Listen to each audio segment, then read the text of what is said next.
Alors bonjour et bienvenue dans ce dimanche 5 avril 2020. Et bonjour à tous et chacun.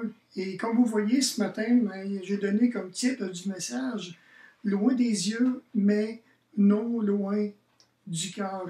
Et pour cela, je vous invite à prendre vos Bibles dans 1 Thessaloniciens chapitre 2 et dans les versets 17 à 20. Et si toutefois vous ne l'avez pas près de vous, mais demeurez à l'écoute et regardez, j'ai mis les versets sur le PowerPoint, qui dit ceci. Pour nous, frères, séparés de vous pour un temps par la vue, mais non par le cœur. C'est de là que j'ai pris mon titre de message ce matin. Nous avons cherché avec d'autant plus d'empressement notre vif désir de revoir votre visage. Aussi, nous avons voulu venir jusqu'à vous, du moins moi, Paul, à une ou deux reprises, mais Satan nous en a empêchés. Qui donc est en effet notre espérance, notre joie, notre couronne de gloire? N'est-ce pas vous aussi, devant notre Seigneur Jésus, à son événement? Oui, vous êtes notre gloire et notre joie. Qui n'a pas entendu parler un jour de cette expression « loin des yeux » et, comme vous dites si bien, et loin du cœur? C'est vraiment étonnant de voir qu'on est porté à prendre cette pensée tout de suite négative. Faites attention, loin des yeux, loin du cœur. Mais ce matin, c'est complètement le contraire que nous voyons. Nous pouvons, oui, je crois vraiment, être loin des yeux, les uns les autres, comme nous présentement pendant cette pandémie, et en même temps être très près du cœur les uns des autres. Ce matin, tout en faisant mes recherches, j'ai trouvé cette photo que j'ai bien aimée. Alors, loin des yeux, près du cœur. Ici, maintenant, je ne sais pas si la personne du haut est décédée ou quoi que ce soit, mais vous comme moi, vous avez des parents et certainement qu'il y en a qui sont décédés. Et malgré le fait qu'ils sont loin des yeux, mais c'est merveilleux de penser qu'en même temps, ils sont très près de notre cœur. Ou peut-être ici une fille avec sa maman qui est au loin dans un autre pays, en train de penser à elle et vice-versa, et de voir que tous les deux, malgré la distance qui les sépare, ils ont le privilège d'être très, très près du cœur l'une de l'autre.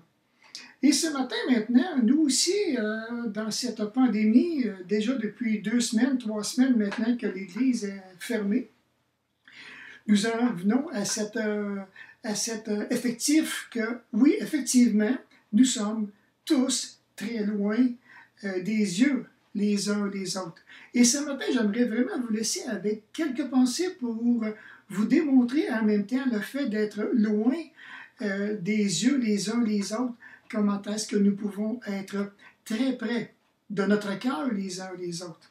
En commençant, parce qu'il s'apprenait, je ne les ai pas mis en ordre, mais j'aimerais que vous puissiez penser, ou bien ensemble que nous puissions penser aux hommes du conseil. Pensez à chacun d'eux. Pensez aussi à l'épouse, aux épouses de chacun de ces hommes. Un autre test, pensons maintenant aux personnes seules dans notre Église. Là, maintenant, il faut vraiment compter parce qu'il y en a plus que 16 que j'ai compté personnellement. On arrive tout près de 20 personnes qui sont seules. Pensons aussi aux personnes âgées dans notre Église. En partant à y penser, si vous êtes là, je vous dis un beau bonjour et je vous embrasse bien fort. Pensons aussi aux moniteurs, monitrices de l'école du dimanche. Pensons aussi à tous ces jeunes petits-enfants qui sont là en train d'apprendre les vérités que les moniteurs, les monitrices ont bien préparées pour eux pour qu'ils puissent repartir avec des vérités profondes dans le cœur. J'aimerais que vous puissiez penser aussi, certainement que vous voyez, j'ai pensé à des personnes que vous voyez qui ont une moins bonne santé dans notre assemblée, puisqu'il en existe. Pensons aussi à toute l'équipe technique, On peut penser les jeunes et les moins jeunes qui, chaque semaine, fidèlement, sont au poste en train de tout préparer pour que beaucoup de gens comme vous et moi puissions profiter de la technologie. J'ai pensé aussi aux équipes musicaux que nous avons dans l'Église. Et merci Seigneur pour chacun des musiciens que nous avons dans l'Église. Pensez aux prédicateurs. Je vous dirais, pensons aussi aux gens qui sont dans la garderie, qui sont dans la pouponnière, ceux qui sont dans la cuisine. Pensons aux veuves, de même que les veufs. Pensons à ceux et celles, plutôt les femmes qui vont travailler au niveau de préparer les activités dans l'Église. Aux femmes qui vont travailler aussi à la librairie. Ceux qui vont préparer le repas du Seigneur. Ça fait du bien de s'arrêter. C'est fou, dans l'espace de quelques secondes, on a pu repasser à notre cœur pratiquement tous les gens de notre Église. C'est vraiment merveilleux de voir tout le bien que ça nous fait lorsqu'on est en train de penser les uns aux autres et en même temps de réaliser comment est-ce qu'on n'est pas si loin que ça de notre cœur. Et ça, c'est vraiment une grâce que Dieu nous accorde. La famille de Dieu, tellement belle, tellement grande, tellement précieuse. Ce matin, mais dans le contexte qui nous intéresse, il faut juste se rappeler que l'apôtre Paul, qui fait face à des obstacles tellement enflammés, des personnes qui sont, je vous dirais en quelque part, très fortes de caractère. Alors, certainement que vous en connaissez, des personnes qui sont fortes de caractère. Par exemple, il est dit qu'environ 90% des gens qui ratent leur vocation le doivent au fait qu'ils ne peuvent s'entendre avec les autres, ce qui occasionne des échecs au travail. Le problème est que plusieurs ont de la difficulté à s'oublier soi-même, de chercher à comprendre les autres et à se soucier d'eux. Et au fil des années, même dans mon ministère, c'est que j'ai observé, beaucoup de ces gens-là ne prennent pas le temps d'écouter. Quel dommage! Quel dommage! Et en même temps, mais ça révèle beaucoup concernant leur caractère, comme on le voit, des gens qui n'ont même pas le désir de se soucier de qui que ce soit, des gens qui ne cherchent même pas à comprendre, et encore moins s'oublier. S'oublier pour eux autres, c'est une chose qui est un défi qui est bien trop grand, et ils vont, je dirais, continuer à briser et à blesser. Même aussi, on dit, un pasteur bien formé sur le plan scolaire peut être un handicap pour son Église s'il ne cherche pas à servir et à aimer les brebis dans un esprit de sacrifice. Encore là, tout au long de mon ministère, j'ai connu des hommes avec un potentiel extraordinaire. Des hommes qui connaissaient le grec, qui connaissaient l'hébreu par cœur sur le bout de leurs doigts, qui ont eu des ministères, je dirais, grandioses. Mais concernant maintenant leur proximité avec leur proximité pastorale envers les brebis, échec et mat. Des hommes capables devant toute l'assemblée. Et maintenant, quand venait le temps de faire du 1 à 1, du cœur à cœur, ils n'en étaient pas capables. S'oublier soi-même, c'est quelque chose auquel dans le ministère qu'on apprend. On ne naît pas avec cette qualité-là de s'oublier soi-même. Toi qui écoutes ce message, si Dieu t'appelle un jour à venir au ministère, c'est quelque chose sur lequel il va t'apprendre. Parce que le ministère demande de nombreux sacrifices. Et à travers tout ça, à travers les sacrifices, à travers le fait que tu dois apprendre à t'oublier toi-même, mais tu dois toujours servir avec la bonne attitude, servir avec ton cœur, servir avec ton âme et prendre chacune des gens que le Seigneur va mettre sur ton cœur, sur ton chemin et d'être capable de les accompagner, de les épauler à travers les épreuves ou les difficultés de la vie auxquelles ils font face. La parole de Dieu établit une norme pour les pasteurs tout au long du ministère de Paul. Et dans ce passage, Paul confirme la sincérité de son amour et de son intérêt pour les Thessaloniciens en répondant à une autre accusation venant des critiques. Et là, je me suis arrêté puis je me suis dit, l'apôtre Paul qui veut démontrer, qui confirme la sincérité de son amour. Est-il en train d'exagérer? Non, pas du tout. Et je me suis rappelé lorsque Jésus, qui a rencontré Pierre, et qui lui a dit, Pierre, m'aimes-tu? Et dans une autre version dans la Bible du Sommeur, je me rappelle bien, il est écrit, Pierre, as-tu de l'amour pour moi? À deux reprises, les deux premières questions que Jésus pose, ça a le rapport avec la question, cette question d'agapé. Un amour divin, un amour profond.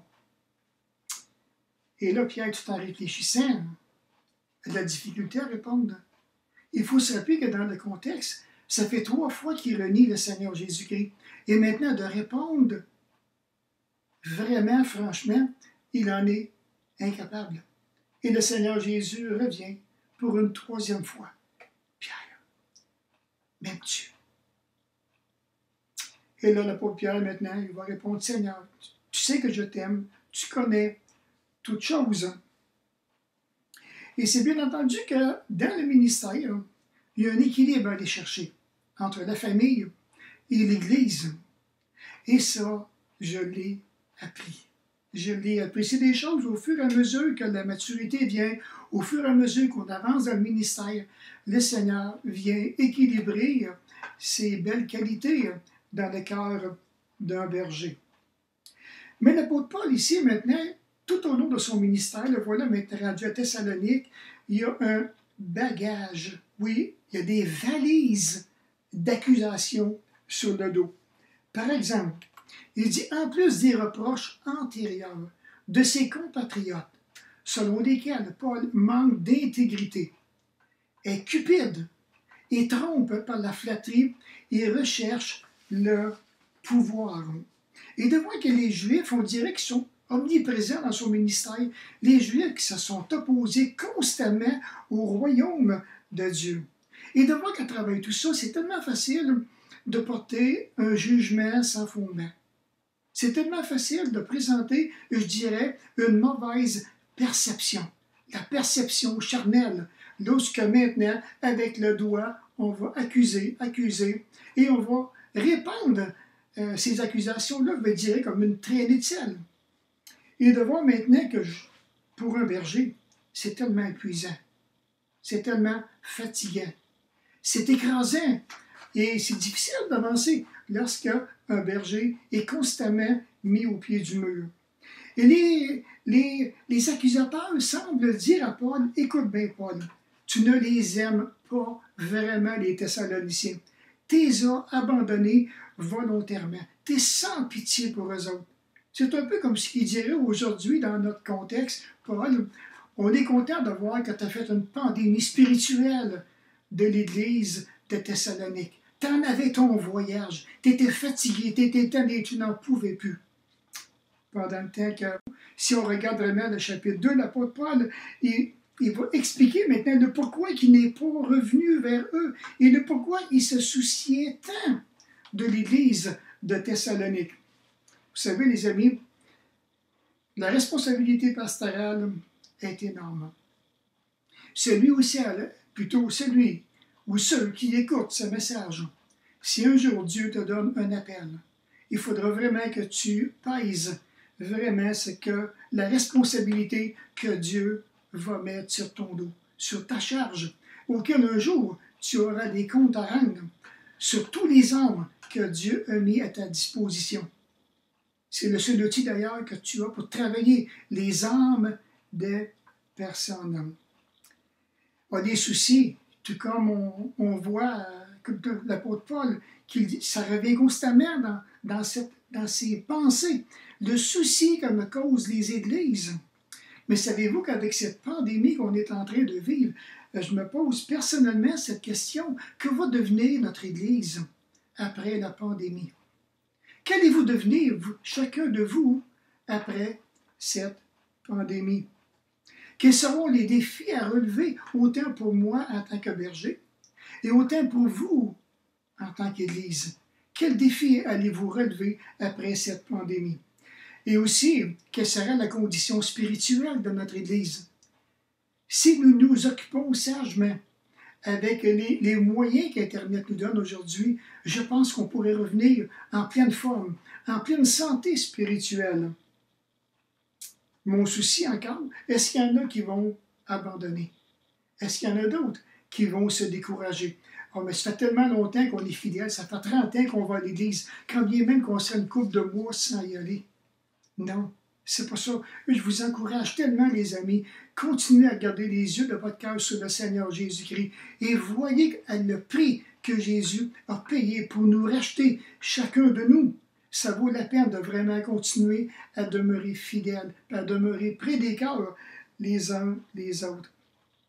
Alors maintenant, ici, il faut comprendre pourquoi l'apôtre Paul a quitté Thessalonique. Et pour ça, il faut revenir dans Acte 17. Il dit ceci: il a quitté Thessalonique pour la raison qu'il y était obligé. Dans Acte 17 et les versets 1 à 10, il y avait une foule d'incrédules. S'est rendu dans la maison de Jason, un croyant de la ville de Thessalonique, pensant à tort d'y trouver Paul. Alors la foule voulait réellement prendre Paul, et je ne sais pas maintenant quelle sorte de jugement qu'il aurait fait envers lui, il l'aurait-il encore lapidé, j'en ai aucune idée.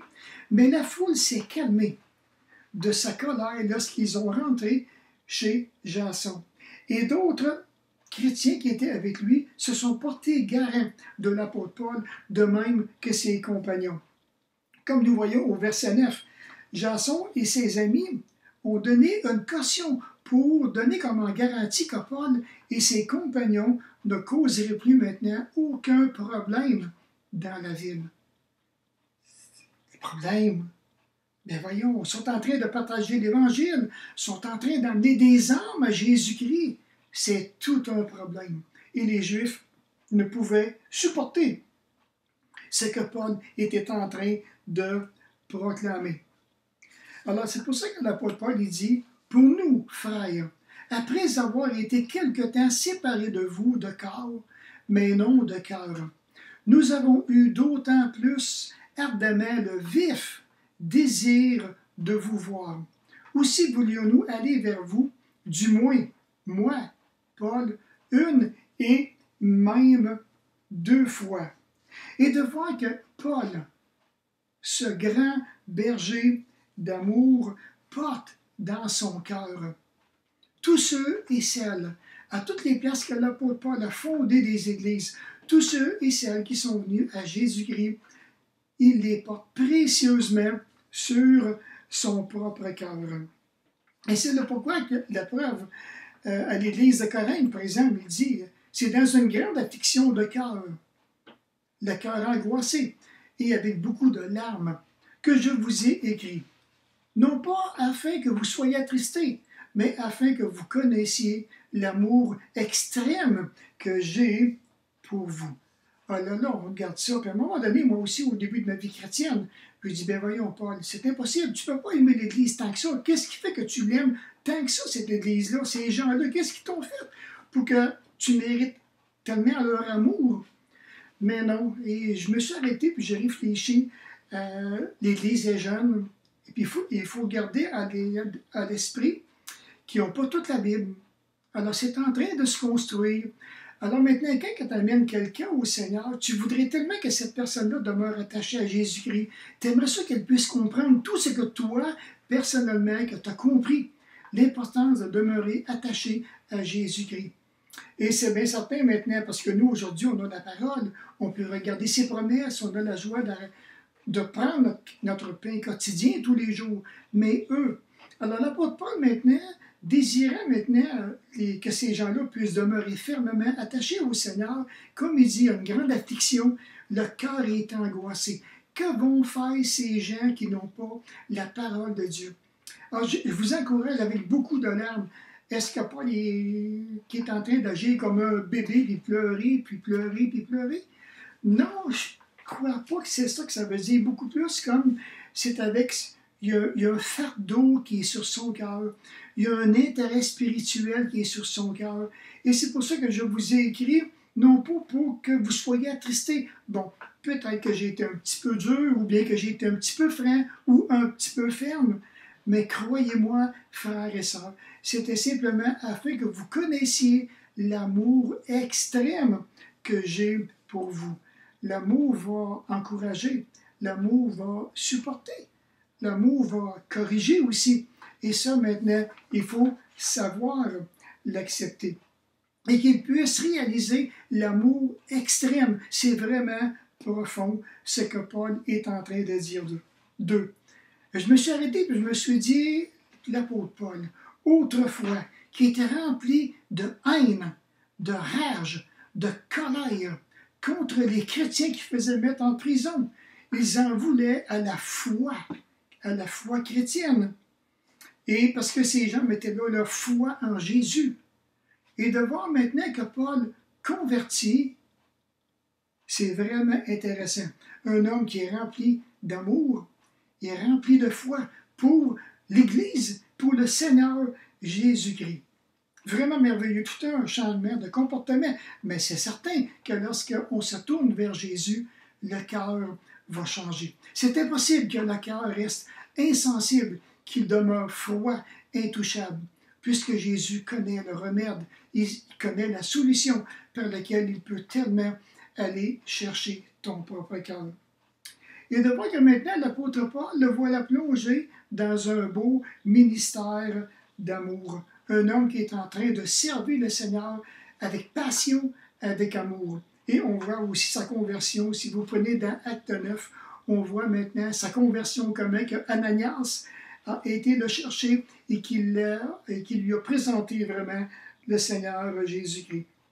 Et l'apôtre Paul, tout en continuant encore son ministère, il se rappelle même les difficultés qu'il y a eu à l'Église de Galates. C'est pour cette raison qu'il dit « Suis-je devenu votre ennemi en vous disant la vérité? Le zèle qu'ils ont n'est pas pur. Et en plus, ils désirent vous détacher de nous, afin que vous soyez zélés pour eux. » De qui parle-t-il dans le texte?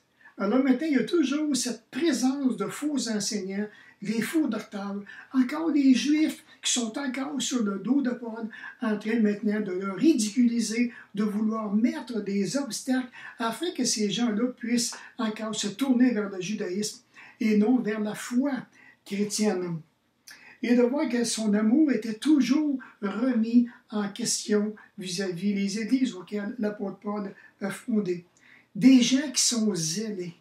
Sûrement que vous en connaissez, des gens qui sont zélés pour le mensonge, pour des fausses doctrines, puisque nous en avons autour de nous des gens qui sont certains qui sont dans la bonne doctrine. Et pourtant, vous et moi, nous savons à la lumière des Écritures que ces gens-là sont zélés, mais pas pour la bonne chose.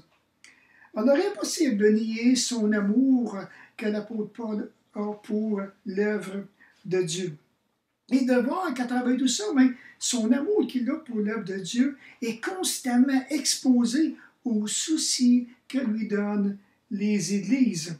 Parce que son désir, c'est vraiment qu'est-ce que Jésus-Christ puisse être formé en lui.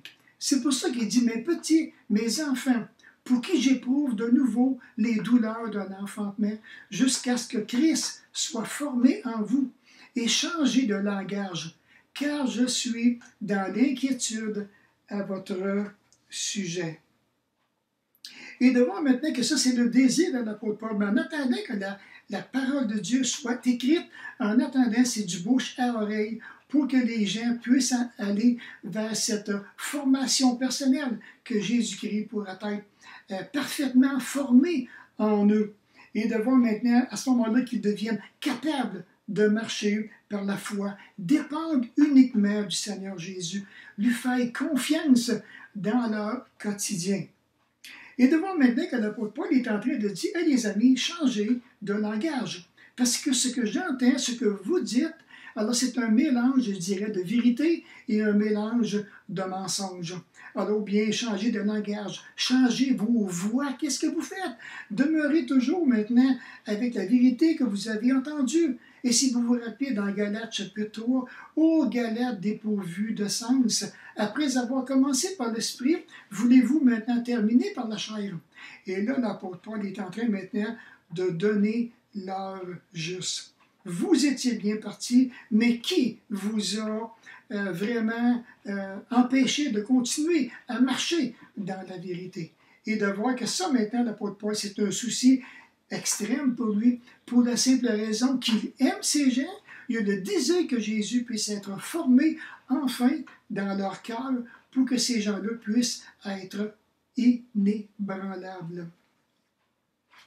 Donc, des chrétiens dans la foi, des chrétiens maintenant qui sont exposés à toutes sortes de tentations, comme vous et comme moi.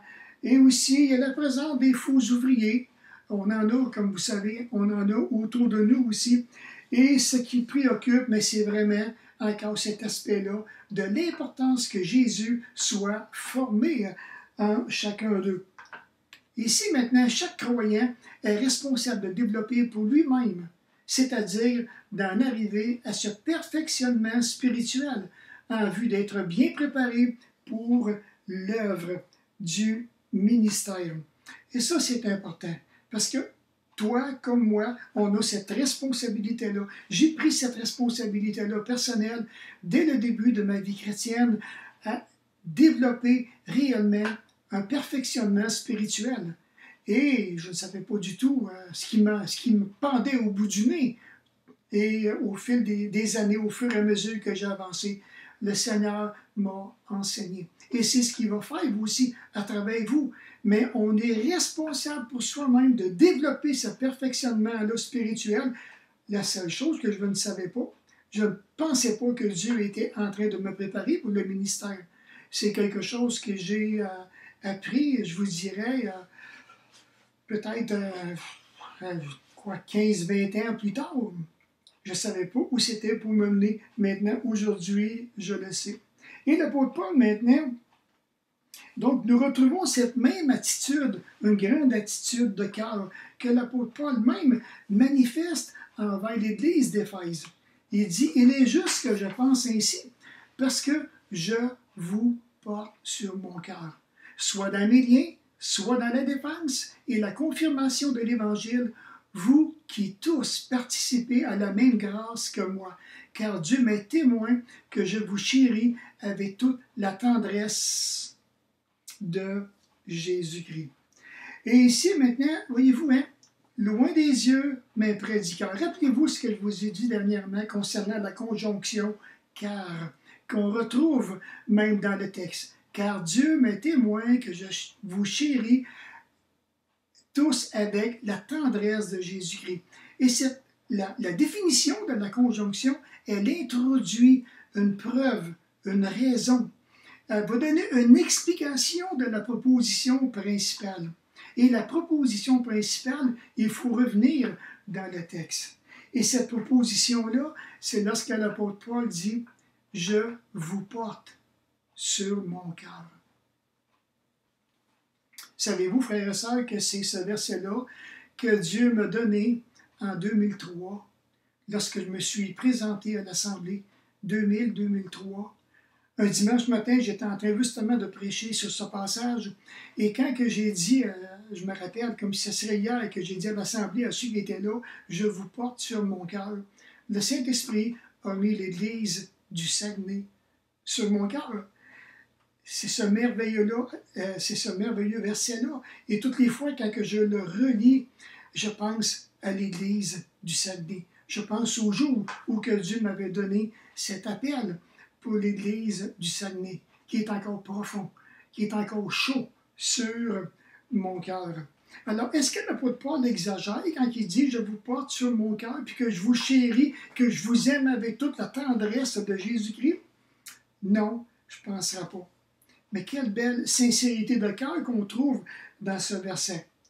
Honnête, franc, vraiment franc et vraiment sincère. L'amour supporte tout. Et Dieu m'a donné cet amour-là pour l'Église du Saguenay, de supporter. Et ça, c'est merveilleux de voir ce que Dieu fait à travers le ministère et aussi à travers ma propre vie. Puis lorsque nous portons quelqu'un sur notre cœur, qu'est-ce que nous sommes prêts à faire pour lui ou bien pour elle? Ce qui m'amène à vous poser une question. Y a-t-il une personne que vous ne portez pas sur votre cœur? Pensez-y. Le Saint-Esprit amène-t-il une personne que vous ne portez pas sur votre cœur? Êtes-vous capable de m'expliquer le pourquoi? C'est du sérieux, hein? Et la troisième question, c'est les raisons sont-elles valables à la lumière des Écritures? Dieu nous appelle à se supporter les uns les autres. Donc, je reviens toujours aux ennemis de Paul qui sont vraiment présents et de voir que l'apôtre Paul, maintenant, dans la prière, va vraiment faire connaître ces grands besoins-là à Dieu. On dit que l'acharnement ici, maintenant, des ennemis de l'Évangile ont séparé l'apôtre Paul des Thessaloniciens de cœur, des yeux, mais ils n'ont jamais été capables de l'en séparer de cœur. Les besoins spirituels sont énormes. Les besoins spirituels sont grands. Ils sont précieux, sont importants. Et de voir quand même l'apôtre Paul, quand il écrit encore à l'église de Corinthe, il dit « Je suis affligé chaque jour par les soucis que me donnent toutes les églises. Qui est faible que je ne sois faible? Qui vient à tomber que je brûle? » Ici, maintenant, l'apôtre Paul, je pense qu'il est en train de démontrer beaucoup de sympathie humaine. Oui, je peux comprendre la misère de certains. Christ n'est pas encore formé en vous. Je peux comprendre ça. Je peux comprendre le manque de foi, le manque de persévérance. Je peux comprendre que tu peux avoir des doutes à travers tout ça. Mais son amour pour l'Église de Corinthe est tellement grand. Il y a un amour qui est vraiment ému, et de voir que l'apôtre Paul travaille tout ça, comme il dit, je suis affligé chaque jour. J'aimerais tellement pouvoir connaître un petit moment de repos, mais malheureusement, c'est pas là, c'est pas pour l'instant. Alors l'apôtre Paul prie encore pour que ces gens-là puissent vraiment devenir de plus en plus fermes dans leur appel. Et de voir qu'un amour va chercher, même l'apôtre Paul, ce qu'il présente, c'est un amour qui va le chercher au plus profond de ses tripes. Et ça, maintenant, c'est vraiment un amour, je parle vraiment, c'est un amour agapé, un amour spirituel qui est là, tellement que c'est lourd, bien lourd, mais en même temps facile à porter. Puis dans le fond, qu'est-ce qu'il est en train de dire ici? Il aimerait tellement faire l'impossible. Mais il le sait, il ne peut pas faire l'impossible. Il y a aussi le souci des églises, il y a le souci de la croissance spirituelle.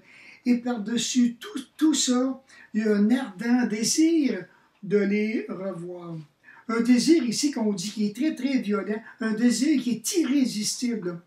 On dit maintenant ici que dans la Bible d'Arby, il est écrit « Nous avons cherché à voir votre visage ». Dans le contexte biblique, voir le visage de quelqu'un signifiait être en communion intime avec cette personne. Être en communion intime avec cette personne. Et ça pourrait nous interpeller. Hein? Est-ce que vraiment que nous sommes en communion intime avec les frères et les sœurs dans l'Église? C'est à vous de répondre devant le Seigneur. Et je vous pose la question, mais en même temps, si je fais ça de même, là, il y en a trois qui pointent vers moi. Là. Et je me questionne moi aussi, tout en réfléchissant avec vous.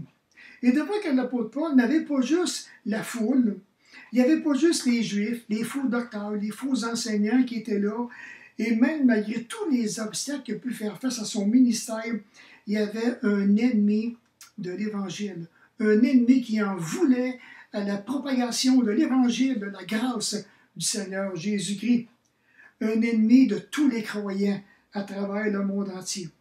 Heureusement qu'il n'est pas omniscient, il n'est pas omniprésent. Heureusement, Et ça, maintenant, c'est important de le savoir. Mais cet ennemi-là cherche à confronter avec tellement d'opposition diabolique dans le but que l'œuvre du ministère de la puisse cesser, pour que la répandre l'Évangile puisse arrêter. Et le Seigneur a donné à Paul, je pense, toute une compréhension à travers son ministère, à travers les luttes du cœur. Non seulement maintenant que l'apôtre Paul ici, on peut voir qu'il y a beaucoup d'opposition, comme tantôt j'ai mentionné à travers son ministère, mais maintenant, il y a de l'opposition physique qu'il y a eu. Puis je me suis rappelé dans l'Ecclésiaste 9, 18, qui dit « Un seul pécheur peut détruire beaucoup de biens. Ça n'en prend rien qu'un. » Il y a de l'opposition aussi spirituelle. Alors là, maintenant, ici, on voit vraiment dans le texte que Satan est là. Satan veut s'objecter, il va tout faire pour pas que l'Évangile puisse se répandre, et il va tout faire pour empêcher Paul d'aller voir les Thessaloniciens. Aussi, il y a de l'opposition émotionnelle, qu'on le veuille, qu'on ne le veuille pas. Tant et aussi longtemps que le côté émotionnel n'a pas atteint sa maturité, on peut être brisé bien facilement.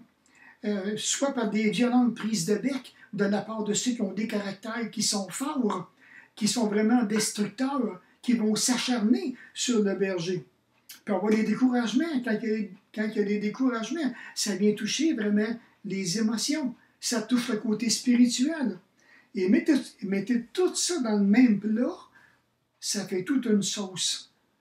Et ça, maintenant, l'apôtre Paul avait à travailler chaque jour avec cette sauce-là. Maintenant, bien entendu, ici, que le secours de la parole est l'expérience maintenant des plus vieux dans la foi. C'est-à-dire, tout chrétien né de nouveau devrait comprendre vraiment la parole, devrait revenir à la parole, lire la parole tous les jours, et bien comprendre aussi ses combats spirituels, et comprendre aussi comment affronter l'ennemi à travers, par la foi.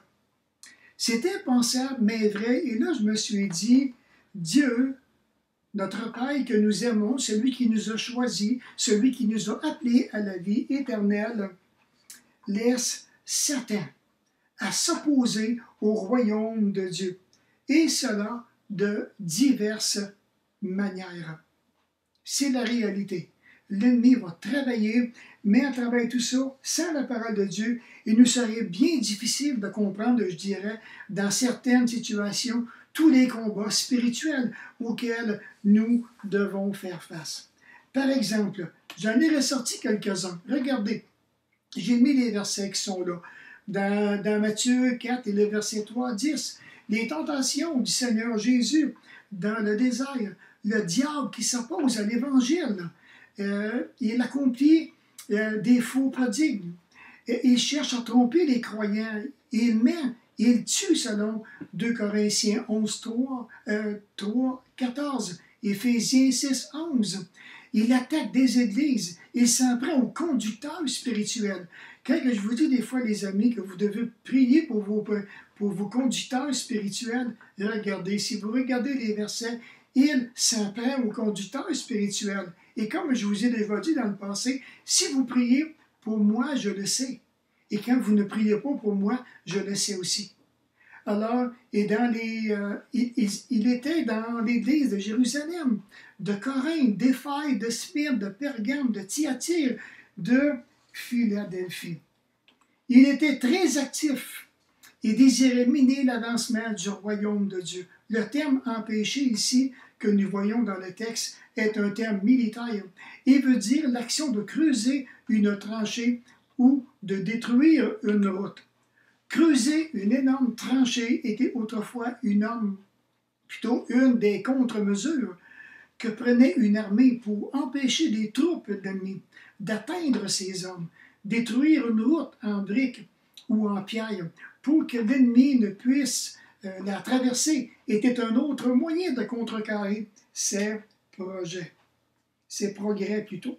Et c'est intéressant de voir que si on a des hommes ici qui ont fait l'armée, et j'en suis certain, il faudrait peut-être leur demander là, que peut-être ces hommes-là qui ont été, dans le temps c'était la guerre au Koweït ou bien en Iran, en Irak, Il y en a peut-être qui ont creusé des tranchées. Ça serait intéressant d'avoir leur témoignage. Et Paul dépeint ici la puissance, dans le fond, la puissance du diable comme faisant opposition sur le plan spirituel. Et de voir qu'il exerçait cette pression spirituelle-là sur Paul dans le but que Paul ne puisse pas aller voir les chrétiens de Thessalonique. Cependant, l'apôtre Paul je vous dirais, ne dit pas comment que Satan s'est opposé à lui. J'aurais vraiment aimé savoir, mais Paul, qu'est-ce qui est arrivé pour que, quand ça va arriver, nous qui sommes dans le ministère, que l'on puisse comprendre vraiment que ça vient de l'ennemi sur le plan spirituel. Mais dans le texte, on ne le voit pas du tout. Alors, c'est le pourquoi quand même, il n'y a pas juste Paul, il y a l'apôtre Pierre qui un jour lui-même qui a vraiment, il s'est incliné devant les compréhensions de l'apôtre Paul parce qu'il dit lui-même dans son livre qu'il y avait des passages qui étaient difficiles à comprendre. Et l'apôtre Pierre, lui aussi, tout comme Paul, ont vécu ces pressions-là spirituelles quand ils se sont mis à exercer le ministère, à avancer, à comprendre les obstacles de la vie quotidienne. C'est pour ça que Pierre il dit « Soyez sobres, veillez, votre adversaire le diable rôde comme un lion rugissant, cherchant qui il dévorera. » Soyez sobres, veillez, veillez tous les jours, garde ton cœur plus que toute autre chose, car de lui viennent les sources de la vie. Et puis tout comme un lion va rugir, qui va sursauter, même sauter sur sa proie, il va tellement vite. Et ça serait malheureux de voir qu'un jour que nous pourrions être livrés au diable. Et tout comme que l'apôtre Paul parle dans Corinthiens aussi lui-même, il encourage l'Église de Corinthe en disant car nous n'ignorons pas ses desseins.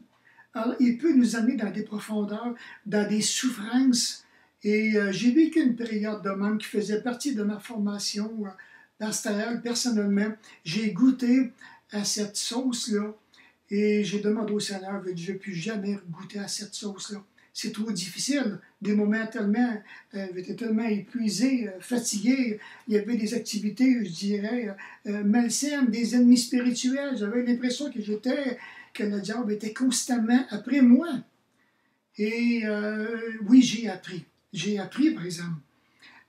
Oui, j'ai été brisé, mais j'ai été transformé à travers tout ça. Donc, soumettez-vous donc à Dieu et résistez au diable, et il fuira loin de vous. Résistez-lui avec une foi ferme, sachant que les mêmes souffrances sont imposées à vos frères dans le monde entier. Et ça, maintenant, c'est vraiment un bel appel que la parole de Dieu nous encourage à se soumettre, tout comme on voit avec la pandémie que nous vivons.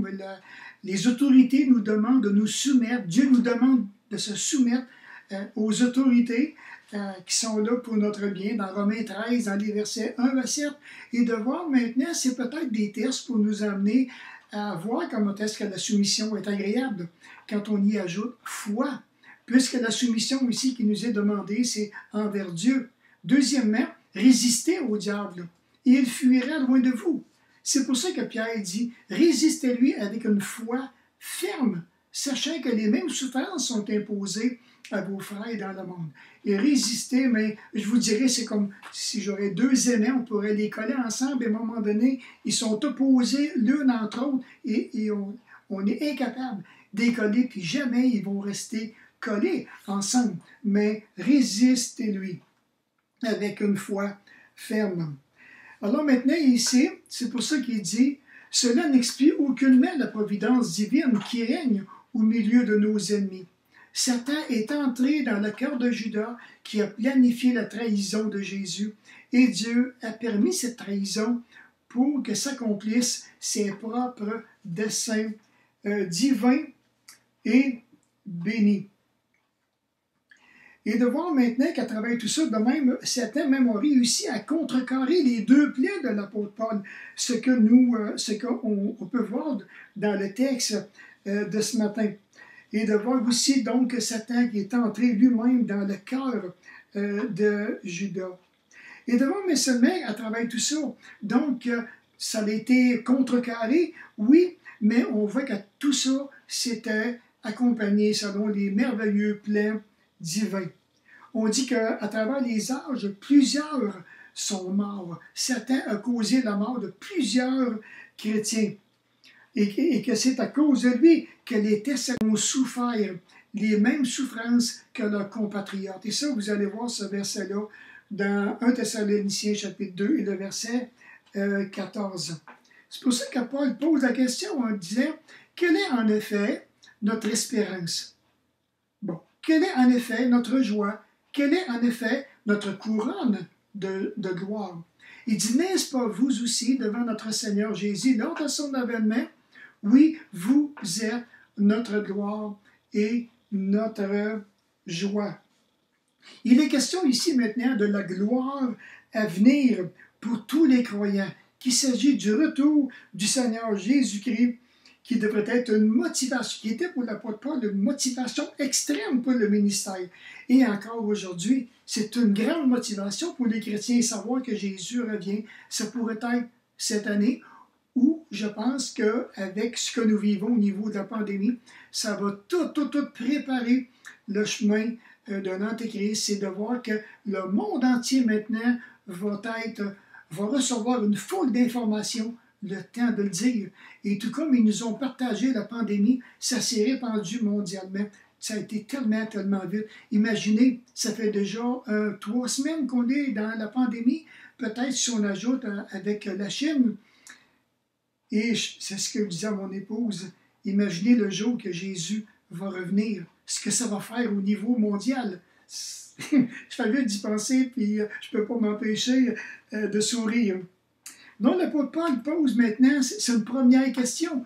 Quel est en effet l'objet de son espérance dans la promesse d'une récompense future ou d'une bénédiction éternelle? Alors là, maintenant, avec toutes les références qui sont là, il dit, c'est vous, l'Église. Deuxièmement, il dit, quelle est la source de sa joie ou de son bonheur, ou bien maintenant de sa satisfaction éternelle? Il dit, c'est encore l'Église. La troisième question, il parle d'une couronne de gloire, la couronne que sera la sienne. Encore ici, à cause de l'Église. Merveilleux, c'est vraiment agréable. Et de voir que maintenant, ici encore, la couronne désigne la victoire suprême de Dieu, que Dieu accorde aux siens, sur les péchés, la souffrance, la mort et le jugement. On dit que d'après le grec, on peut traduire littéralement cette expression par la couronne, qui est la joie. De même, la couronne de vie qu'on retrouve dans Jacques chapitre 1, le verset 12, la couronne de justice, la couronne incorruptible, est la réalité du triomphe sur la couronne des croyants. Et tout comme tantôt je le disais, cette couronne désigne la victoire suprême de Dieu que Dieu accorde aux siens sur les péchés, la souffrance et la mort du jugement. Mais quand on regarde maintenant sur le sujet sur les couronnes, je ne sais pas si vous avez déjà observé, mais dans l'Apocalypse, chapitre 4 et le verset 10, un jour, nous aurons la joie de remettre nos couronnes aux pieds du Seigneur Jésus-Christ. Mais en attendant ce jour, j'ai une question à vous poser concernant les couronnes. Serez-vous un spectateur ou bien un participant? À la question relative maintenant de la joie que l'apôtre Paul pose ici, je dirais, dans le texte, on pourrait penser que la réponse, c'est qu'elle a rapport justement que ce serait le Seigneur Jésus-Christ. Mais Paul dit, n'est-ce pas vous aussi devant notre Seigneur lors de son avènement? Au fond, l'élément capital de cette joie est en relation avec l'avènement du Seigneur Jésus. Paul verra tous les croyants auprès de qui il a œuvré, y compris les Thessaloniciens. Et ça, c'est merveilleux parce qu'il n'y a pas juste les pasteurs, vous savez, il y a vous aussi, vous êtes impliqués auprès de peut-être de centaines de personnes. Imaginez si le Seigneur revient dans notre génération à nous, imaginez la joie qu'on va avoir de revoir des frères, des sœurs, des gens qu'on a côtoyés, des gens qu'on a pris du temps avec eux, qu'on a épaulés, qu'on a encouragés en train de monter ensemble et d'aller vers le Seigneur. On dit que le Seigneur remettra officiellement cette récompense à chacun des croyants devant le trône de Jésus-Christ. Et lorsqu'il parle de son avènement, c'est un terme qui est équivalent au mot parousia, qui voudrait dire la présence, mot très important que l'on retrouve dans le Nouveau Testament parce que ce mot-là est en relation avec l'eschatologie. Des questions du retour de Jésus-Christ, un retour présent, un retour en gloire, un retour en puissance, et tous ceux et celles qui seront liés de cœur avec le Seigneur Jésus monteront dans les airs pour être toujours avec le Seigneur Jésus-Christ. En conclusion à ce message, nous vivons une époque difficile et nous n'avons aucun contrôle de cette gravité de pandémie. Cependant, notre confiance doit demeurer sur le fondement de la souveraineté divine et dans sa fidélité à exécuter tous ses plans va nous permettre de traverser toutes ces difficultés. La situation nous dépasse tous, mais rien ne devrait dépasser notre proximité de cœur les uns avec les autres. Loin des yeux, mais non loin du cœur, prend tout son sens dans la perspective éternelle.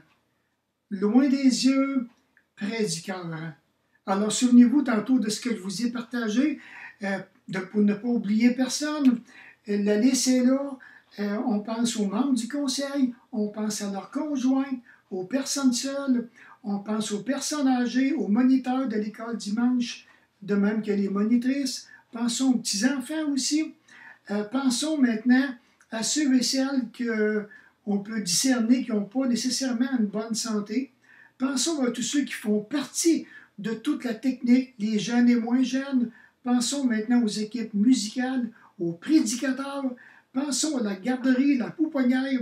Pensons aux équipes de la cuisine, les veuves, les veufs, je dirais aux libraires maintenant, ou à ceux qui font maintenant ceux qui vont monter nos différentes activités chaque semaine, ceux qui préparent les symboles pour le Seigneur. Pensons à tout cela, frères et sœurs. Et à travers tout ça, mais dans les semaines qui viennent, nous allons maintenant établir différents plans sur lesquels on pourrait se voir, avoir un bon temps de communion fraternelle et ne laisser aucune porte d'ouverture à l'ennemi pour nous séparer de cœur les uns les autres. Au contraire, gardons ça précieux comme un bijou vraiment, je dirais, sans valeur, parce qu'on doit se rappeler que Jésus a donné sa vie pour chacun de nous. Toi maintenant qui écoutes ce message, est-ce que vraiment que tu es venu au Seigneur Jésus? Connais-tu Jésus, celui qui est mort sur la croix pour tes péchés? Oh, combien j'aimerais vraiment t'encourager à prendre un petit moment et puis reconnaître en ton cœur que tu as péché et que tu es perdu, que si tu devais mourir dans la situation là où tu es présentement, sans avoir le privilège de connaître Jésus-Christ, tu serais perdu pour toute l'éternité. Je fais appel à toi, à ton cœur, à ton bon sens, à ton intelligence. Et combien j'aimerais que tu puisses entrer, je dirais, en toi-même. Il y a sûrement des péchés que tu regrettes dans ta vie. Il y a sûrement des actions auxquelles tu as posé qui te couvrent de honte. Seul le Seigneur Jésus peut enlever cette honte que tu portes sur ton cœur. C'est lourd, ça fait mal. Peut-être que ça t'occasionne du stress pour rien, de l'anxiété, des angoisses, et j'en passe. Mais toi qui n'as pas pris de décision personnelle pour Jésus, combien j'aimerais vraiment t'inviter à te courber et qu'à ce que tu puisses vraiment demander au Seigneur le pardon de tous tes péchés. Et tu pourrais peut-être, toi aussi, tu pourrais devenir très près de notre cœur, très près du cœur de Dieu, très près de l'Église locale. Et si un jour qu'on devrait vivre d'autres situations qui nous sépareraient des yeux, mais nous pourrions être près du cœur les uns les autres. Alors, je vous encourage à prier avec moi et puis je vais terminer par ce mot de prière. Alors, Seigneur, encore une autre fois, combien que je veux te prier pour que tu puisses vraiment regarder chacun de tes enfants, premièrement, et que ta bénédiction puisse couler chaleureusement dans nos cœurs, dans nos âmes. Et permets, mon Père, qu'à ce que nous puissions être transportés, je dirais, dans l'allégresse, dans la profonde reconnaissance à ton égard. Et qu'à ce que nous puissions vraiment prendre ces temps que nous avons, des temps bénis, pour que nous puissions vraiment nous tourner vers toi et te démontrer à notre tour l'amour que nous avons sur notre cœur pour les frères et les sœurs.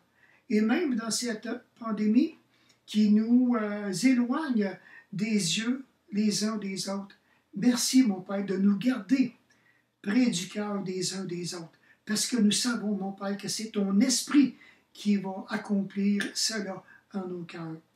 Alors pour les autres, mais si tu ne connais pas Jésus personnellement, alors demande-lui le pardon de tes péchés.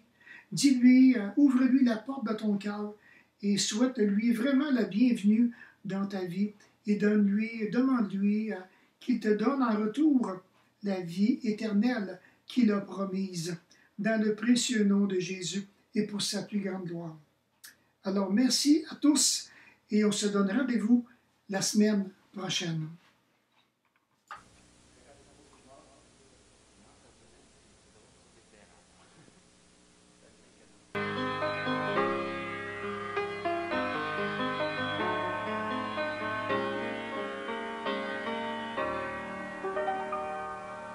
Les plages sont désertes, plus personne dans les rues, les machines sont muettes et l'on ne récolte plus. Le travail des femmes cesse. Dans la cour, plus de débat, plus de labeur sur la terre. Lorsque le roi reviendra, dans les corridors se tiennent tous ceux qu'il a rachetés. Tous ensemble ils entretiennent les prisonniers libérés, les vieillards meurtris sans cesse, les enfants, les mendiants. Maintenant dans l'allégresse portent des vêtements blancs. Le roi arrive, le roi arrive, la trompette je perçois, et déjà je le vois. Le roi arrive, le roi arrive, gloire à Dieu. Il revient pour moi. J'entends bien un bruit de fête. Je vois la foule arriver. On apprend par la trompette la fin du mal, du péché. On déploie des robes blanches. Ma demeure est préparée et je chante.